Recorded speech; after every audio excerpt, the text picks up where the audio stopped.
right. Hello, guys. Hi, Welcome everybody. back. Welcome back to the Warpzone. Been a few months, but we're back for a post-Christmas special. That's right. The best of 2022. How could we not talk about the best of 2022?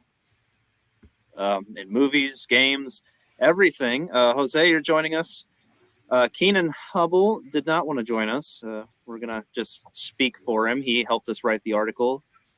But, guys, we're just going to talk about our favorite things from the year in every category. Okay. And I guess we'll start with movies, which, Phil, you're the authority here for movies. What were the best movies of 2022?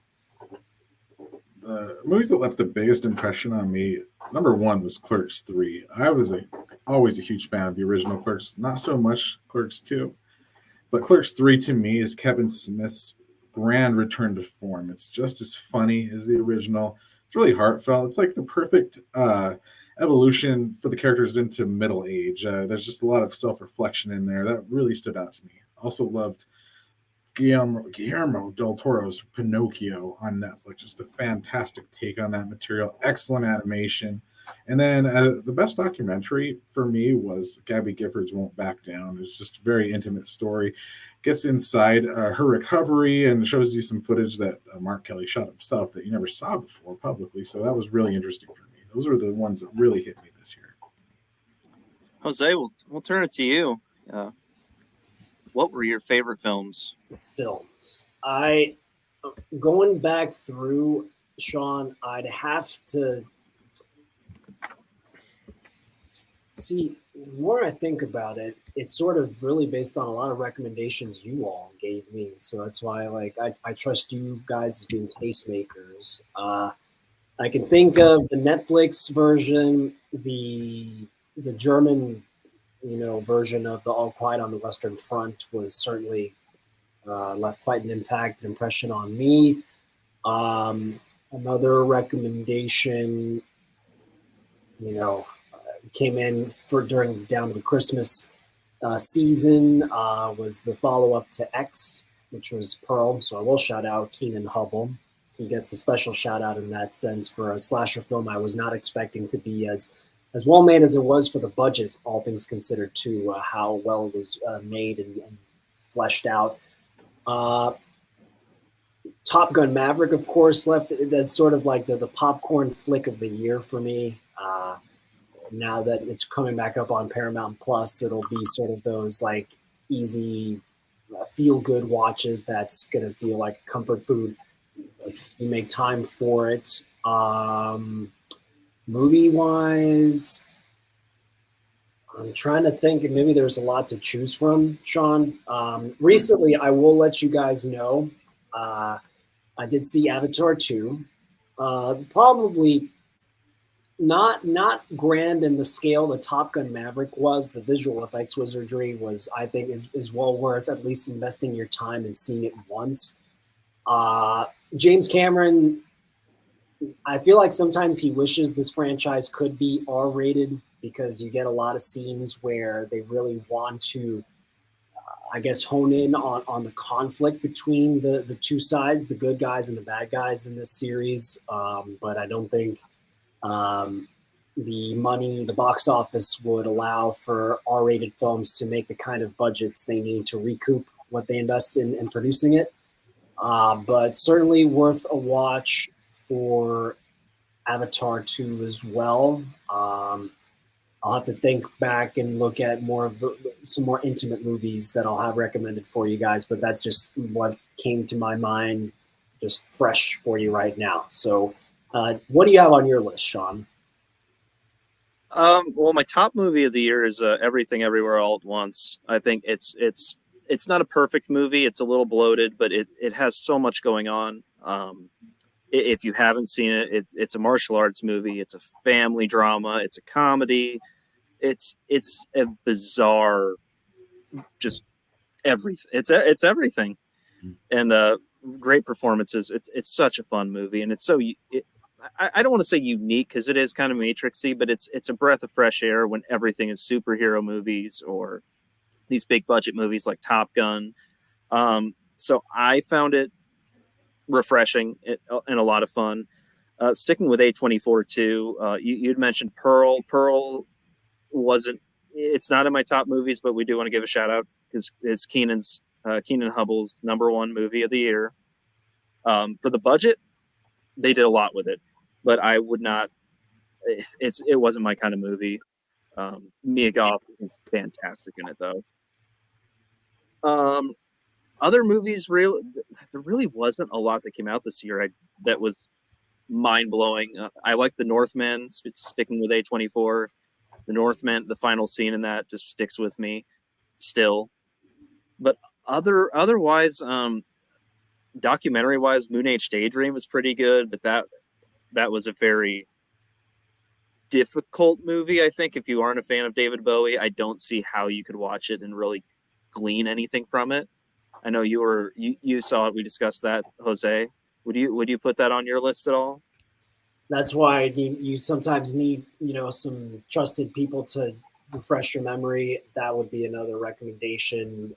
And to your point, Sean, if you walk into that movie with the background knowledge, fandom of Bowie's body of work, I think it enhances your experience. If you walk into it fresh, not as familiar with his discography, you wonder sort of where you have to fill in the gaps of information. But definitely a worthwhile watch if you're into, especially if you're into music. I think and Bowie's influence on pop music after his heyday. So I agree. Yeah, and I was going to say I also agree with you on All Quiet on the Western Front. It was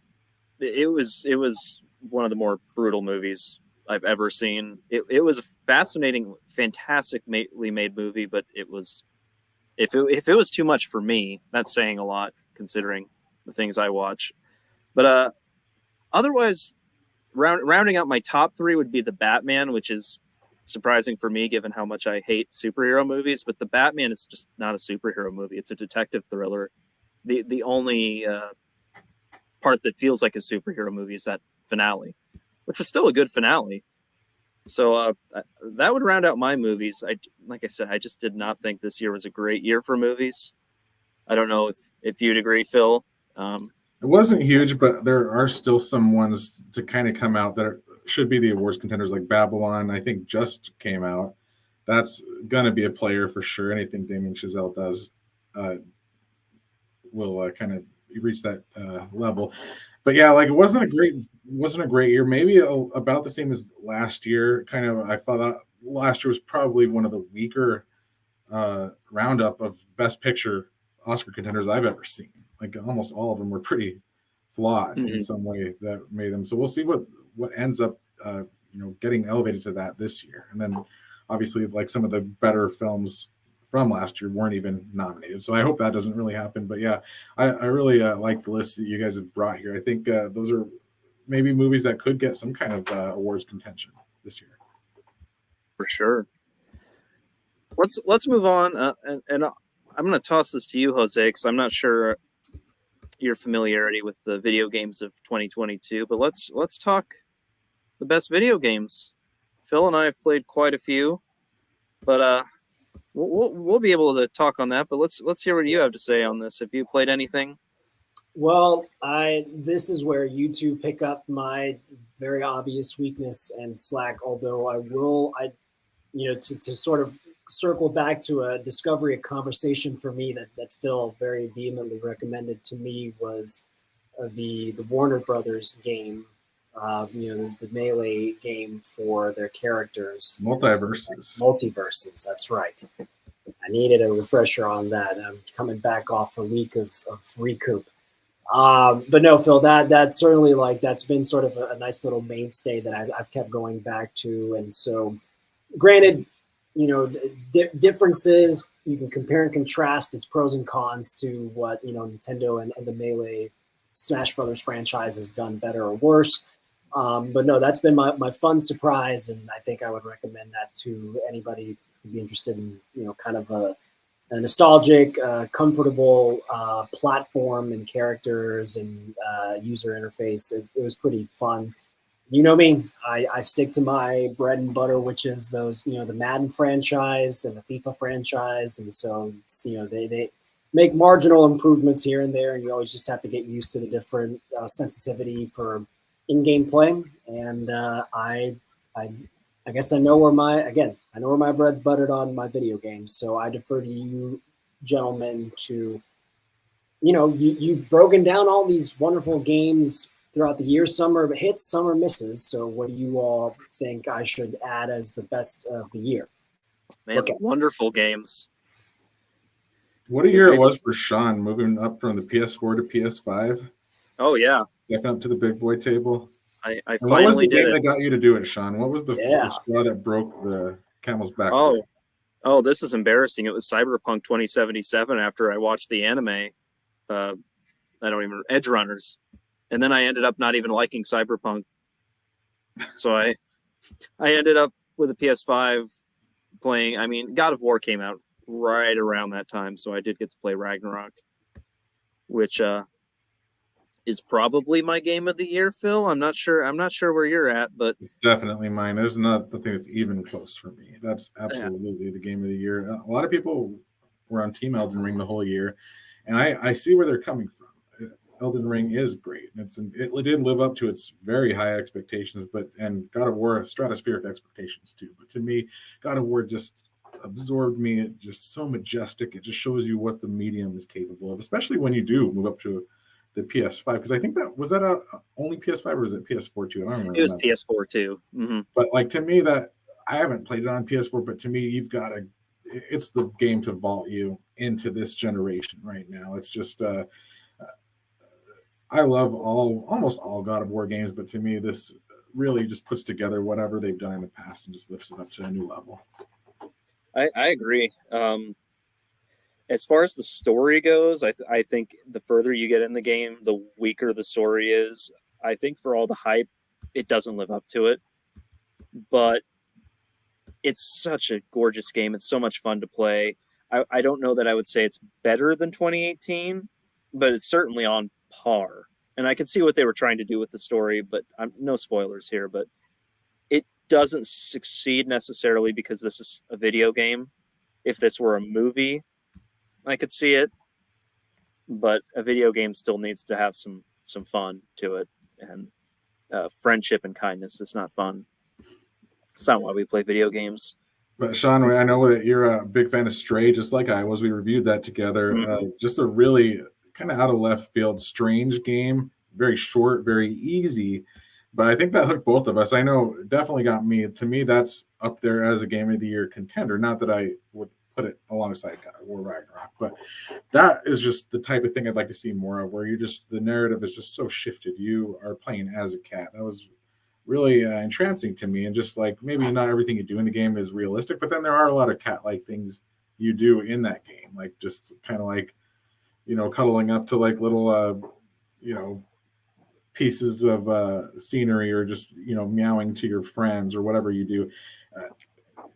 Very light, easy platform, but to me that was just visually, it was kind of entrancing. And what did you think of that one, Sean?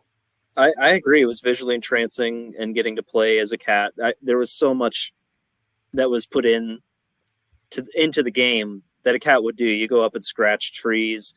I know I kind of had a freak out moment when you play as the cat and you jump up onto a keyboard and you can just walk across the keyboard. It's minor things like that. It's super cute and a lot of fun.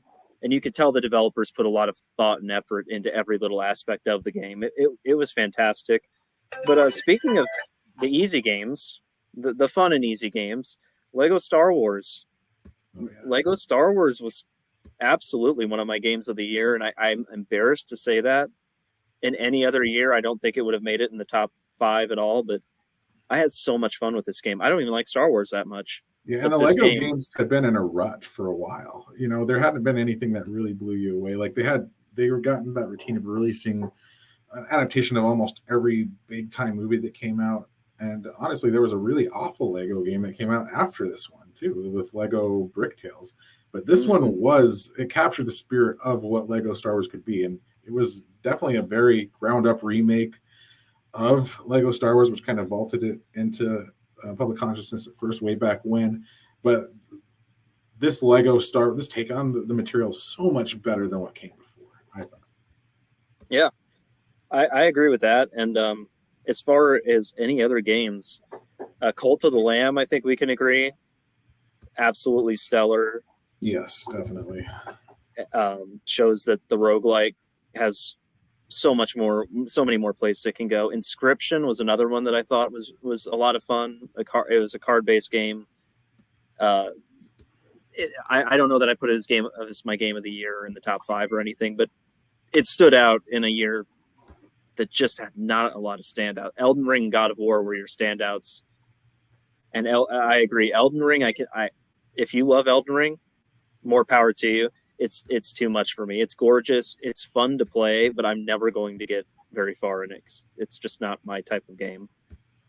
Yeah, you've got to go all in on Elden Ring to get anywhere, that's for sure. And you got a lot farther with it than I did. I just want to mention a couple others on Switch. You had Mario Strikers Battle League kind of came out just at the right time because of the World Cup. There's really nothing. It's more of a hockey game than it is soccer, even though it's got like the soccer motif. But just such a fun Mario sports game. And then Bayonetta 3-2, excellent top flight action, kind of combat game in the vein of what you might have seen in like some of the newer Resident Evil games. Just a really fun combo-driven combat game there on Switch. And just for fun, just to be a downer, I want to talk about the worst game you played this year. What would be your biggest? That'll be an easy one, I think. Is it going to be an easy pick, Phil? For me, it's Lego Brick Tales, but I want to hear what you have in mind, Jose. Well, no, I think when you both mentioned that, I think I might agree. And then coming, I don't know if it's sort of putting the cart before the horse, because you all mentioned how it just it just did not meet your expectations, your criteria. And I think, finding out, it seems something innocuous enough, like how bad could a Lego game be? And it turns out just was not. It didn't live up to the hype. So just to recap, if you haven't heard of this game, which I credit you for not having heard of it because it's awful. It's a game in which you basically, it's like a simulation of building a Lego, which is it makes it so much harder and more tedious than it would be in real life, which is kind of the opposite of what a game should be doing. It's just you have to line up like pixel by pixel where these little things should go. It just takes such a long time to do. Maybe it's a little better on PC. I played it on console on Xbox, but it was real bad. I would agree, and that's not even the worst game we played this year. At least I've played some worse games. It's gonna have to go to Samurai Maiden. I asked for this game. I don't know why. We didn't get to play Saints Row. We'll say that much, because if we played that, I'm sure that would have ended up on this list. But Samurai Maiden, I don't even know where to start with this game. It's terrible. You've never heard of it. Just keep it that way. Well, I mean, I'm elucidating you now, but you play as a little Japanese schoolgirl who, within the first 30 seconds, is sent to feudal Japan for no reason, no explanation for that. Meets Nobunaga, Oda Nobunaga. She's in a temple that's burning, and she immediately goes, "Oh my gosh, I'm in a temple that's burning." Then spends 30 minutes talking to Nobunaga in the temple that's burning. It's absolutely terrible. It only exists for a certain subset of anime fan who likes mini skirts, and it's not even like PS2 era bad. It's just bad. We played some PS2 era kind of fun games like Evil West. Give a Don't shout forget out to Digimon Survive. That was rough. Oh, how can I forget that? There's also another game, that a PS2 era one that I'm seeing a lot of buzz on, which is Gungrave Gore. I haven't gotten a chance to play, but it seems like there's a little bit of that old era, just linear shooter, maybe making a comeback. Definitely not making a comeback with Samurai Maiden. That game is trash, and I mean, if it's for you, you'll know it's for you when you look at the box art. That's what I'll say on that. Also bring up Star Ocean. real fast since we're talking about weird anime games. That was a surprise, and I might put that in my top 5 as well. I had a lot of fun playing that. That was last year though, man. That's the game that you convinced me to play. But yeah, I agree. You had me playing Star Ocean and liking it more than I thought I would. Yeah. But yeah, it kind of just lingers. I'm sure plenty of people are still playing that. It's just a deep game, a long game, and there's a lot to it. But you were disappointed by Final Fantasy Crisis Core, the remake of that one. I know that, right? Oh yeah, I would not say that's a. I gave up playing it because I don't care anymore. There's too much fluff. The voice acting is terrible. The gameplay itself, it feels like a PSP game. If I were playing it on a PSP 15 years ago, I would go, "Hey, this is a lot of fun." Oh, I mean, man, it is not a even PSP Vita, game. straight to the PSP. That's a knock. I mean, it is a PSP game Yeah. that they've remade, but they didn't put kind of the care or love that went into Final Fantasy VII remake. If you're into this, you might enjoy it, but the story is just so anime beyond Final Fantasy VII. The characters, it's like his name's Angel. Get it? He's an angel. Thank you. Fantastic. So clever. So clever. It's just anime level kind of stuff. The character Genesis. Oh, of course. Let's flip through a Bible and come up with whatever. It's very anime in that regard. But yeah, I'm not going to put it on the worst list. But I'm not going to put it on a good list either. Not naughty or nice. It's just there. It's just there. Yeah, it was not a good game year either. Final Fantasy completionist though. You got to play it. Obviously, you need to see. You need to see this positive story. I'm sure. Okay, what should we move on to next? We've done games. Well, you mentioned anime, but you're saying that Cyberpunk did not make your top list, right? I didn't even think about it. That's the only anime series I watched all the way through this year, by the way, and I liked it well enough. It was good. It had me hooked. Like how edgy it was. Let's watch the viewer count drop as we talk about the best anime of 2022 for a few minutes here. This is where you shine, man. This is where you gotta highlight it. This is where we need Kenan back, and he's gone. Kenan did not want to join us. I'll say real quick. I'll give a shout out to Bleach: The 1,000-Year Blood War. I haven't seen it, but that's Kenan's top show. From what I've seen of it, it looks amazing, but not interested.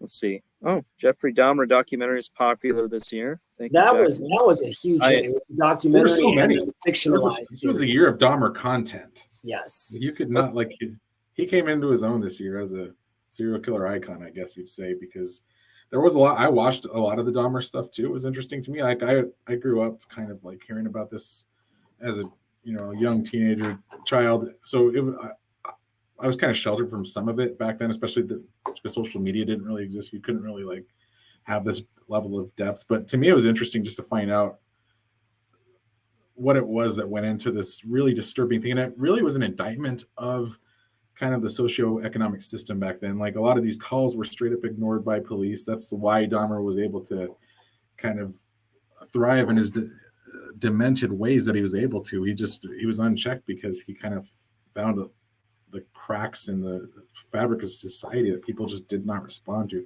Very sad story. You guys watch any Dahmer stuff too, or was I alone there? And I did not. There weren't any anime about Jeffrey. I had seen, Phil, the more of the tape series that they put together, not the fictionalized series. That was what Evan Peters played Dahmer, and he played it apparently well enough that so many people tuned in to watch that series, and breaking some Netflix records, or how they love to set their own bar for viewer metrics. But no, the tapes sort of reminded me of when, in the same vein, if you were interested in the Ted Bundy moment, that they had those tape conversations, and then Zac Efron, I think, played him in that movie. So sort of running some parallels there as well. Not the fictionalized series though, the more the docu-series, I think. I watched that one too. I thought that was pretty well done also. That had me hooked.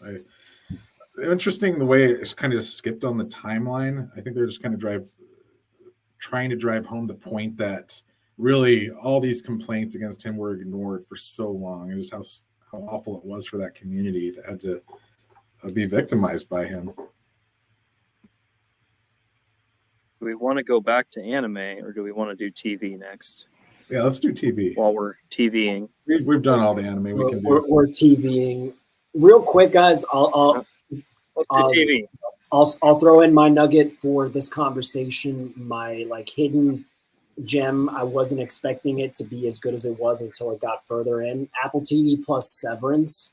And I will now totally recommend it to anyone who hasn't watched. It's very philosophical, but not hard to digest sci-fi in the sense that it functions as a period piece and a social commentary on work-life balance and trying to sort of separate your emotional trauma, the struggle we have internally to do that, and how you can overcome really life-defining awful moments. And so the acting by what's his name, oh man, why am I blanking? Adam Scott. Yeah. And you're sort of only expecting him to be a comedic actor like you've seen him in Parks and Rec and Step Brothers. So standout performance. The other character actors, you got John Turturro's and the Christopher Walkens and the Patricia Arquettes, just are familiar faces that bring you into the fold. And obviously, I'm excited for season 2 of that. I can't recommend that one highly enough. So, floor is open to the rest of you for you guys. That's just sort of my first thought for great TV this past year. Yeah, unfortunately, I left it off my list when we wrote this, but Ted Lasso on Apple TV Plus 2 also stood out for me. Severance, I need to see. Like, that's one of those shows that I've been trying to get around to get to. I've got to go see it. So thanks, Jose, for giving me the boost there. And thank you, Sean, for early in the year getting me to see Peacemaker, which was one of the best TV shows, one of the funniest shows I've ever seen. That, along with Cobra Kai, which I know you love too, Sean, stood out for me a lot. And then Winning Time, Sean, we didn't even mention it in our written article until we remembered afterwards that we forgot. I had to rewrite it. Oh, did you put it in? Thank you. I put it in. I totally forgot about it until afterward. Winning Time is just so great, so funny. Even if you're not a huge basketball fan, just it's so well written. Just It's a clash of egos in the 1980s, where really it was like an anything goes type, roaring 20s type of time. Looking back, compared to the political correctness that we live in now, it just could not it didn't exist back in the 80s, and that show captures the wildness of the times. Absolutely. That has to be one of the best shows. Peacemaker, of course, best shows. I think we have pretty similar lists. Cobra Kai season 5 was just absolutely off the rails. I don't know what happened. This show started as a teen drama and was with the karate stuff, and then it turned into kind of a Karate Kid. Now it's just a full-on Kenan film. Now they're just having samurai sword fights and people's limbs are being taken off, and I don't know where this show's going to go, but I hope it just escalates more and more. And this is just all over a karate tournament. Just I want to be part of a karate tournament, so I'm going to have a sword fight with a man.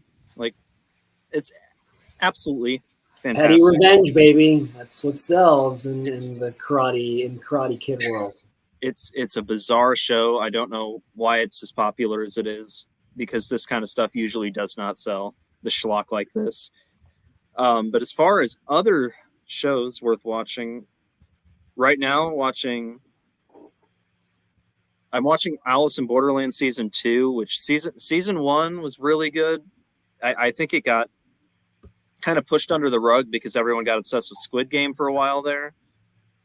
But man, it's so good. In the second season, it's inconsistent. There are some episodes that and just long stretches that aren't very exciting. But when they get into some of these death games, because that's what it's about, is they get transported to this world where everyone has to play these kind of death games. Some of them are more violent than others. Some of them are more, you use thought.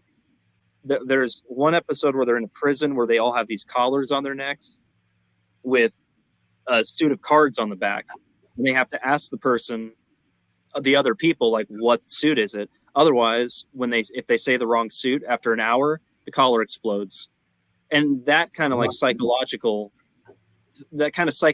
thing where these people are trying to play off each other and I love that stuff, but then there are some of these games that are just hyper violent and just exist to kill people and be very brutal. Don't have a lot of thought put into them. That said, it has one of the best action sequences I've seen all year. Season 2, episode 7.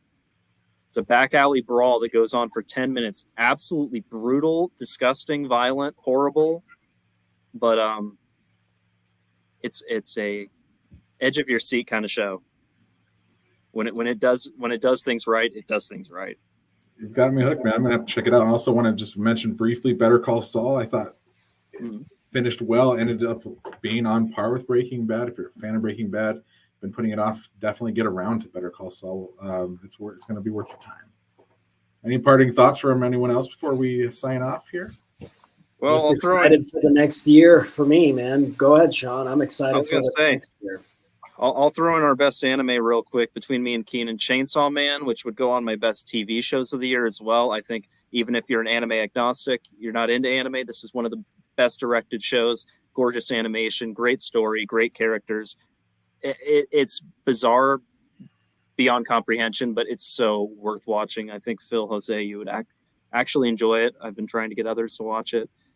Aside from Chainsaw Man, Spy Family or Spy X Family, it's another one I think both of you would enjoy. It's about the dad's a spy, the mom's an assassin, the daughter is a telepath, and none of them know. The telepath, of course, knows that mom and dad are these two different have these two different jobs they can't tell the other about, but the other two don't. And it's so much fun. As violent as it sounds like it'd be, it's actually pretty wholesome, and it's just about like building a family together, that impromptu family, very Mr. and Mrs. Smith style, just a little nicer. Of course, Kenan said the 1,000-Year Blood War, Bleach. That's about it for me. I'm watching Gundam, The Witch from Mercury, which is one of the better Gundam series of the past 20 years. It's super good, but if you're not into giant robot shows, probably won't do it for you.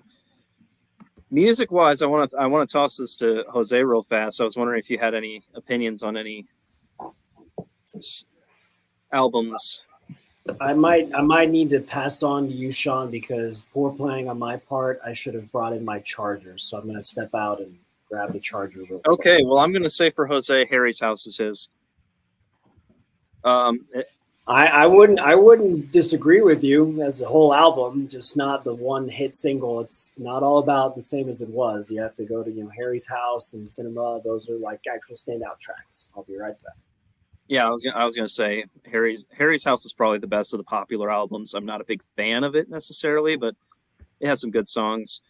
My top list was a bunch of weird stuff. Black Midi, which sounds like Primus, if you are a fan of Primus. Black Country New Road, which sounds like Sufjan Stevens, if you're into a lot of very strange things, Phil, that you probably are like, what is he talking about? Yeah. Did you have any albums you listened to this year that you No, I try to ignore music when I can. Unfortunately, it's not my thing. It's my blind spot, I'd say. All right. Any parting thoughts? Anything in 2023 you're looking forward to? You know what? I wish I just was aware of more that's coming out. I'm just going to be surprised, I guess. I was going to say, I'm trying to think what's going to come out in 2023. John Wick Chapter 4. There we go. Yeah, John Wick always delivers. We know we're in for some good times there. I want to see what DC does. I know the Flash movie is supposed to come out this year. We'll see about that. Not so geared up on maybe the Marvel stuff, but I'm willing to give it the shot. I'm more impressed with what they're doing on Disney Plus on TV shows than the films, but we'll see. All right. Well, I guess we'll wrap it up here. We went over a half hour. We talked about a lot of things. Thank you for joining us. Oh, there's Jose, ready to say goodbye. Made it in time to say goodbye. All right. Well, I don't know when we're going to warp next, but we're going to go back into that black hole and just curl into a ball and stay there. The warp zone is always out there, Sean. Until next time, some mad scientist opens the zone. All right. Thanks for joining us, guys. We will see you ostensibly next time. For sure. Thanks, everybody.